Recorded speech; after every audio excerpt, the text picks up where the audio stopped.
Welcome to another deep dive. This time we're getting into some stuff that might be super relevant if you've ever thought about employing your spouse. Especially, yeah, if you're running a small business or maybe even a farm. Right, Uh, exactly. We've got a whole stack of interesting sources here, some court cases, IRS rulings, even some marketing materials. Yeah, from the early 2000s, like 2001, 2002, that kind of time frame. Yeah, and it all basically boils down to, can you or can you not deduct medical expenses Right. for your business? Exactly. It all comes down to that. And, especially back then, there were some pretty strict limits on what you could deduct. Okay, so let's start there. Like, set the stage for us. What were the rules back then? Like, why were people even trying to do this? Well, so imagine if you were self-employed. Back then, you couldn't fully deduct all of your health insurance costs. Right. You could only, write off maybe 60, 70% or something like that. Got it. And then on top of that, any medical expenses you had that weren't reimbursed, you could only deduct the amount that was more than 7.5% of your adjusted gross income. Oh, wow. Yeah, so all the money you made that year. Okay. So that makes things pretty tough, right? Yeah, it made things pretty tough. But there was kind of a loophole. Payments that you made to employees for benefits like medical benefits, those were fully deductible. Ah, So okay. you can kind of see where this is going. People started thinking, what if I just employ my spouse? Right. Set up like a medical reimbursement plan. Can I deduct more that way? That's clever, but I feel like the IRS probably had something to say about that. They definitely did. So there's this IRS ruling, Revenue Ruling 71588. Okay. And in this ruling, they basically said that a sole proprietor can deduct these reimbursements like under a health plan. Really? But, and this is a big but, the spouse had to be a bona fide employee, like actually a real employee. Okay, so that's where things get complicated, I imagine. Exactly. It's not enough to just, write their name down on paper. It had to be a real job. Right. And that led to some pretty interesting court cases. Uh-oh. This sounds like a recipe for trouble. Tell me more. Yeah, so for example, there's this case, the Shalitos. Okay. They were a farming family from Kansas, Okay. and they kind of went head-to-head with the IRS over these very deductions back in 2001 and 2002. Wow, so a real family taking on the IRS. I'm already hooked. What kind of farm did they have? So it was a pretty decent-sized operation. They had about 2,300 acres that they leased, and then another 47 that they owned. Wow. And they were raising cattle, growing crops, the whole 9 yards. Sounds like a lot of work. Yeah, Mr. Shalito, he was really the one running the show, making all the decisions about the business, managing the work. Okay, and what about Mrs. Shalito?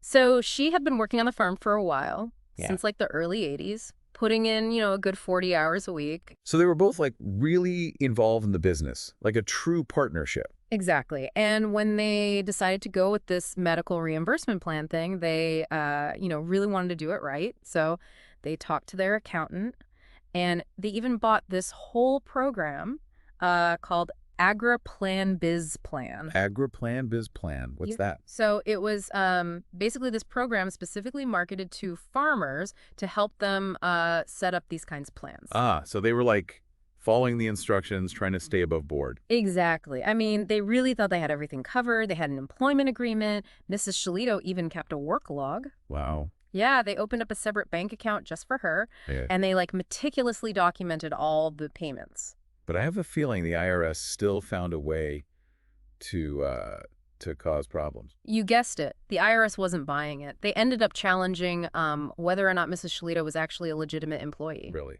But they had the agreement and the payments and everything. Well, so she was getting paid like $100 a month in wages. Okay. Plus, reimbursement for the family's medical expenses.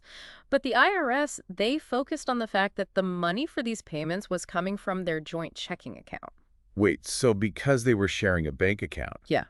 that somehow meant she wasn't really an employee? That's essentially what the tax court said. They argued that because she was, a joint owner of the funds in that account, the payments couldn't be considered real compensation. It just seems, I don't know, like a technicality. It does, right. And then, to make matters worse, they even brought in this Kansas legal concept called the Doctrine of Necessaries. The doctrine of necessaries. What's that? So it's this old legal idea that says a husband is legally obligated to cover his wife's medical expenses. So the tax court used that to say that when Mrs. Shalito was paying medical bills, she was just fulfilling her husband's legal obligation, not like a real business expense. So wait, they were being penalized for being married and sharing a bank account? That just doesn't seem fair. Yeah, it definitely seems a little bit like they were picking on them for a technicality. But thankfully, the appeals court, they kind of stepped in and they overturned that tax court's decision. Okay, good. So someone saw things a little differently. Yeah, thankfully. So the appeals court came to their rescue. What did they say? Well, basically, they said, hold on a sec. This doctrine of necessaries thing, it doesn't really make sense here.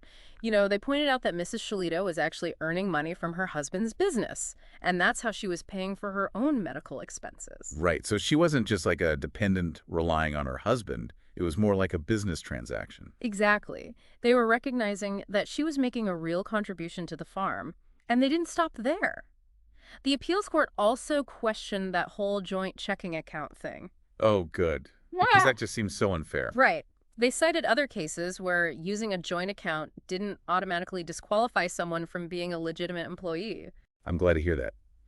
So it sounds like the appeals court was trying to look at the bigger picture here, not just focus on these little details. Yeah, they wanted to know, was there a real employment relationship, or was this just some kind of scheme? Right. Substance over form. Exactly. And they ended up sending the case back to the tax court. Oh, really? They basically told them, look, you need to reconsider this whole thing. You need to figure out whether Mrs. Shalito was actually being compensated for her work. Don't get hung up on which account the money came from. So the Shalitos got another chance to prove their case. Did they win? Did they get their deductions? Well, unfortunately, our materials don't actually say what happened in the end. Oh, bummer. But it's still a really good example of how complicated these tax strategies can get. Right. It sounds like one little detail could completely change the outcome. Exactly. And, the IRS's approach in similar cases, it hasn't always been consistent. Inconsistent? What do you mean? Well, there were a bunch of other cases around the same time where people were trying to do similar things, deducting medical expenses through spousal employment. Okay. And in some cases, the IRS didn't even mention the joint account thing at all. Really? So sometimes it was a problem and sometimes it wasn't. Yeah. It's kind of hard to tell what they were thinking. And then there were even cases where the taxpayers actually won. Oh, wow. So what was the difference there? It seems like the key was really good record keeping. Makes sense. Yeah. So if you can prove that everything was legit, then you have a much better chance. Exactly. And, all of this was happening before self-employed people could fully deduct their health insurance costs. Right. That changed a few years later. Yeah, in 2003. So back then, the stakes were even higher. It's amazing how much things have changed. So even though this specific case might not be relevant anymore, are there still some broader takeaways for our listener, especially if they're thinking about hiring their spouse? Absolutely. The Shalito case is a perfect example of how things can go sideways, even if you think you're doing everything right. Okay, so what should our listeners keep in mind? What are the big red flags? So the big thing is the IRS, they're going to be watching these types of situations super carefully. Right, of course. They want to make sure it's like a real job. Not just some trick to avoid paying taxes. Exactly. Like substance over form, right? You can't just have the paperwork. You got to have a real job with real responsibilities. So no make-work jobs for your spouse. Yeah. Just so you can get a deduction. Right, exactly. And this is where all those records the Shalitos come in, like the work log and all the payment documentation. Right. Being organized is key. It really is. And it might seem obvious, but make sure you have like a written employment agreement. Yeah. That spells out everything, the terms of the employment. Yeah. Not just a handshake deal. Right. So keep it official. Keep it all documented. And if this might be obvious too, but tax laws change all the time. Oh, yeah. All the time. Yeah. It worked a couple years ago. Might not work today. So it's important to stay up to date. Read up on the latest changes. Yeah. Maybe talk to a professional. Absolutely. A good tax advisor can be super helpful. They can help you figure out all the ins and outs, make sure you're doing everything right. Definitely worth the investment to avoid headaches down the road. For sure. So basically, be proactive, be informed, and get some expert help if you need it. Sound advice. So as we wrap up this deep dive, did anything in particular stand out to you about the Shalito case? You know what I kept thinking about? All the other stuff that could come into play when you're employing your spouse. Like what? Well, we were just talking about federal income taxes, right? Yeah. But what about state taxes? Every state has its own rules. Oh, that's true. We didn't even get into that. Right, so there could be a whole other layer of complexity there. That's a great point. Something for our listeners to definitely explore further. Exactly. This deep dive, it's just the beginning. There's always more to learn. Always. So keep digging. Keep researching. And who knows what other fascinating stuff you might uncover. Well said. Well, we've reached the end of our deep dive. We hope you found this journey through the world of spousal employment and taxes both insightful and a little bit entertaining. Yeah, hopefully. Always remember to stay curious, keep asking questions, and never stop learning. Thanks for joining us, Yeah, thanks for listening. and we'll see you next time for another deep dive.